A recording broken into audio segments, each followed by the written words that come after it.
Comentario de la Epístola a los Hebreos, por John Owen. Tomo 1. Capítulo 4. La lengua en la que fue escrita la Epístola a los Hebreos.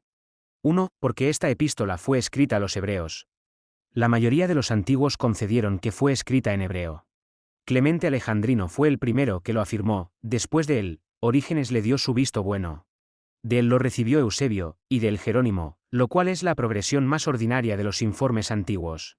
La razón principal que los indujo a abrazar esta persuasión fue el deseo de liberar a la epístola de una excepción contra su escritura por Pablo, tomada de la disimilitud del estilo usado en ella con el de sus otras epístolas.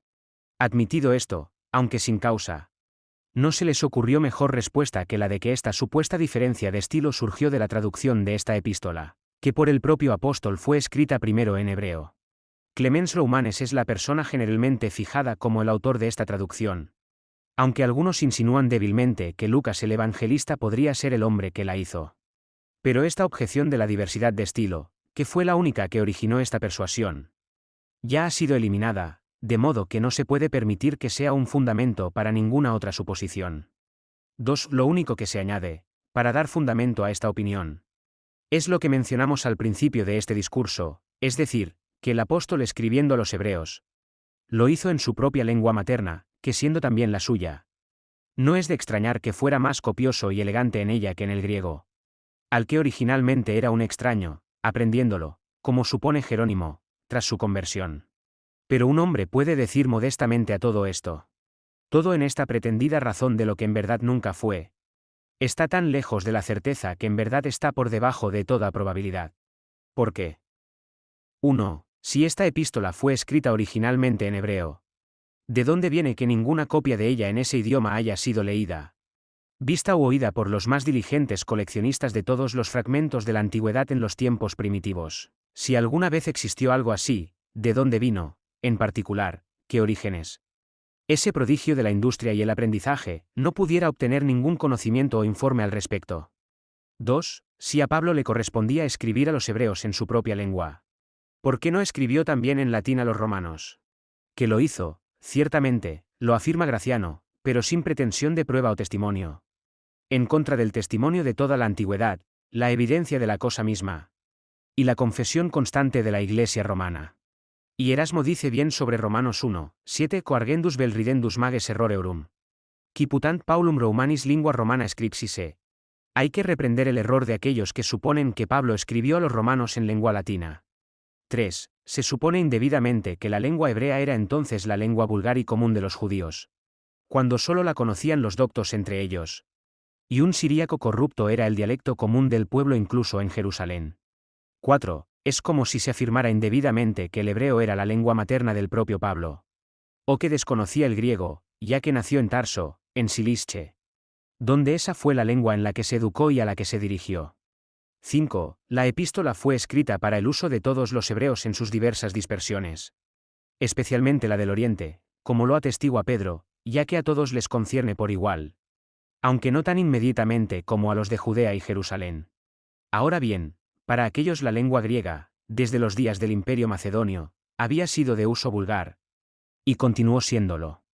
6. La lengua griega era tan conocida y tan utilizada en la propia Judea, que, como ha demostrado un erudito con diversos testimonios de sus escritos más antiguos, se la llamaba vulgar entre ellos. Entre los rabinos se menciona la prohibición de aprender la lengua griega, y en el propio Talmud de Jerusalén. Tid. P.A.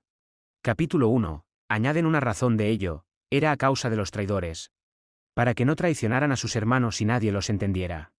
Pero como esto es contrario a lo que ellos mismos enseñan sobre el conocimiento de las lenguas requerido en aquellos que debían ser elegidos en el Sanedrín, está suficientemente refutado por los casos de los traductores de la Biblia, Jesús Siracusa, Filón, Josefo y otros entre ellos. Y aunque Josefo afirma, Antic, libro 20, capítulo 11, que el estudio de la elegancia de las lenguas no era de gran consideración entre ellos, sin embargo concede que eran estudiadas por toda clase de hombres. Este pretendido decreto de prohibición tampoco concierne a nuestros tiempos, ya que se hizo, como dicen, Misn. Tid. Sota. En las últimas guerras de Tito, decretaron que ningún hombre debía enseñar a su hijo la lengua griega, pues hay que distinguirlo del decreto de los Asmoneos de mucho antes, que prohibía el estudio de la filosofía griega. De modo que esta pretensión está desprovista de todo color, ya que se compone de muchas suposiciones vanas y evidentemente falsas. 3. Además, se dice que la epístola fue traducida por Clemente, pero no se nos informa dónde ni cuándo. ¿Se hizo esto en Italia, antes de ser enviada a los hebreos?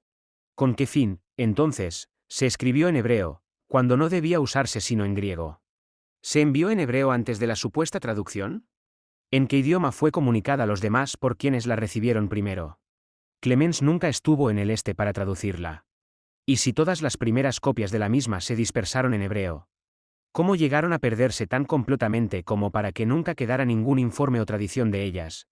¿O de alguna de ellas? Además, si fue traducido por Clemente en el oeste, y solo se conservó esa traducción, ¿cómo llegó a ser tan conocido y recibido generalmente en el este antes de que las iglesias occidentales lo admitieran? Esta tradición, por lo tanto, es también de todo punto infundada e improbable. 4. Además, no faltan evidencias en la propia epístola que demuestren que fue escrita originalmente en la lengua en la que aún se conserva. Solo señalaré las principales, pues este asunto no merece un largo discurso. 1. El estilo de toda ella manifiesta que no es una traducción, al menos. Es imposible que sea una exacta y propia, como lo manifiestan su propia copiosidad, la propiedad de la frase y la expresión, con la ausencia de sabor a los hebraísmos de un original en esa lengua.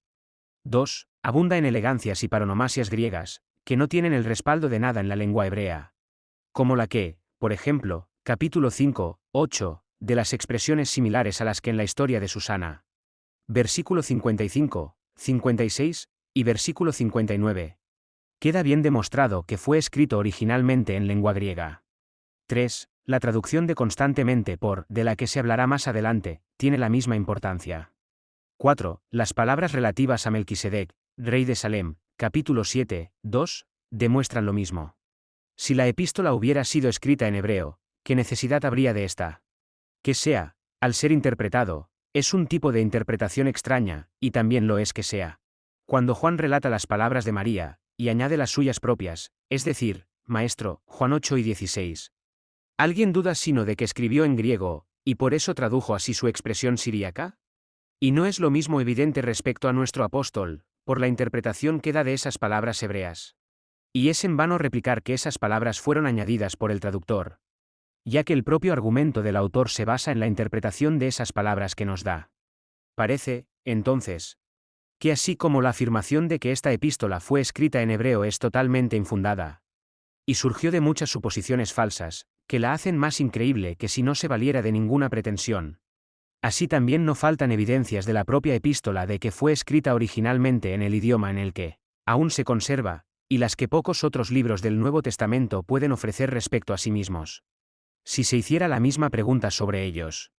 5. Además, para confirmar nuestra persuasión, algunos añaden que los testimonios que se utilizan en esta epístola del Antiguo Testamento están tomados de la traducción de los LXX, y que a veces el énfasis del argumento tomado de ellos se basa en algo peculiar de esa versión, lo que no era posible que se hubiera hecho si se hubiera escrito originalmente en hebreo.